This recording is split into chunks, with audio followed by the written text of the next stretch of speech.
पैगंबर मोहम्मद सल्लल्लाहु अलैहि वसल्लम के जन्म से ठीक 55 दिन पहले यमन के राजा अब्राहा ने काबा को ध्वस्त करने के लिए हाथियों की एक सेना के साथ मक्का पर हमला किया था। इसका कारण यह था कि अब्राहा ने यमन की राजधानी सना में एक भव्य और शानदार चर्च बनवाया था और अरबों को यमन आकर काबा के बजाय उस चर्च में हज करने के लिए प्रेरित करने की कोशिश की थी।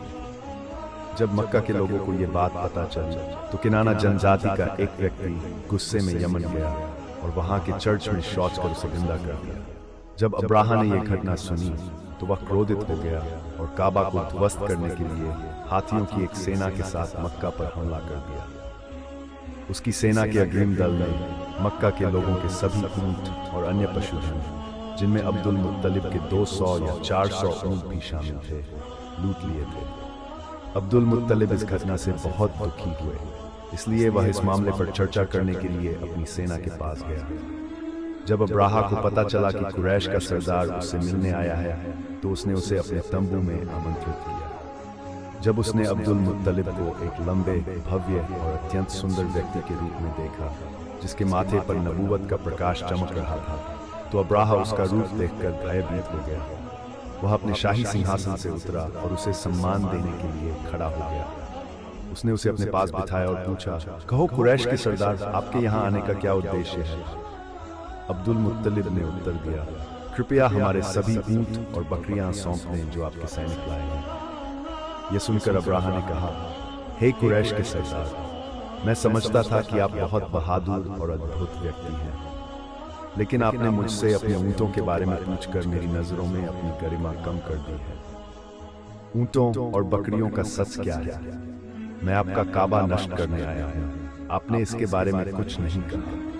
अब्दुल मुत्तलिब ने कहा, मेरे ऊंटों से मेरा मतलब यह है कि काबा मेरा घर नहीं है, बल्कि वह खुदा का घर है।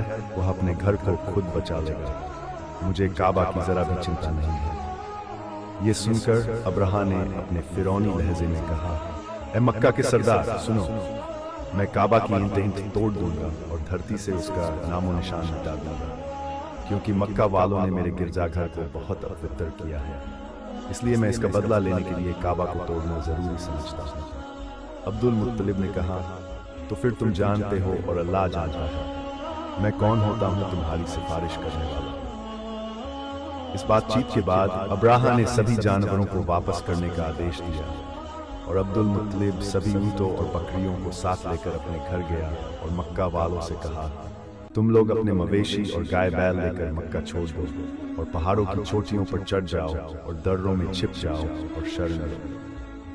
मक्का के लोगों से ये कहने के बाद वह स्वयं अपने परिवार के कुछ सदस्यों के साथ काबा गए और दरवाजे की कुंडी पकड़कर बड़ी बेचैनी, रोते और विलाप करते हुए दरबार में प्रार्थना करने लगे, लहूम, कोई व्यक्ति अपने प्रस्थान को रोकता है, इसलिए अपने प्रस्थान को भी रोको, और आज क्रूस के लोगों और उसके उपासकों की सहायता करो। हे अल्लाह, हर व्यक्ति अपने घर की रक्षा करता है, इसलिए अपने घर की रक्षा करो और क्रूस के लोगों और क्रूस के उपासकों ईसाइयों से अपने अनुयायियों की सहायता करो। अब्दुल मुत्तलिब ने यह प्रार्थना की और अपने परिवार के साथ पहाड़ की चोटी पर चढ़ गए और ईश्वर की शक्ति का प्रकटीकरण देखने लगे।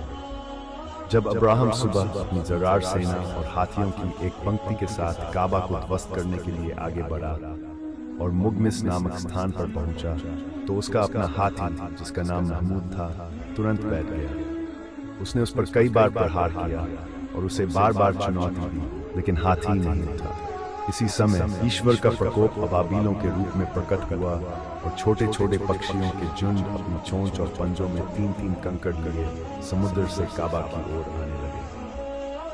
अबाबीलों की ये भयंकर सेनाएं अब्राहा की सेना पर इतनी जोर से पत्थर बरसाने लगी कि अब्राहा की सेना और उसके हाथियों के पंख फूट गए।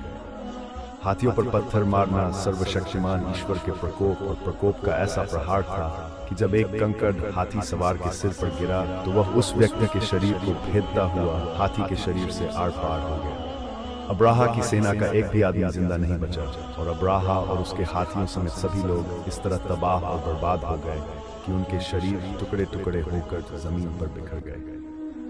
इस प्रकार पवित्र कुरान की सूरा अल-फिल में सर्वशक्तिमान ईश्वर ने इस घटना का जिक्र करते हुए कहा, अलम तरा कैफ फ़अल रब्बुका बिअस्हाबिल फ़ील अलम यजअल कैदहुम फ़ी तज़लील व अरसल अलैहिम तयरन अबाबील तरमीहिम बिहिजारतिन मिन सिज्जील फजअलहुम कअस्फ़िन माकूल।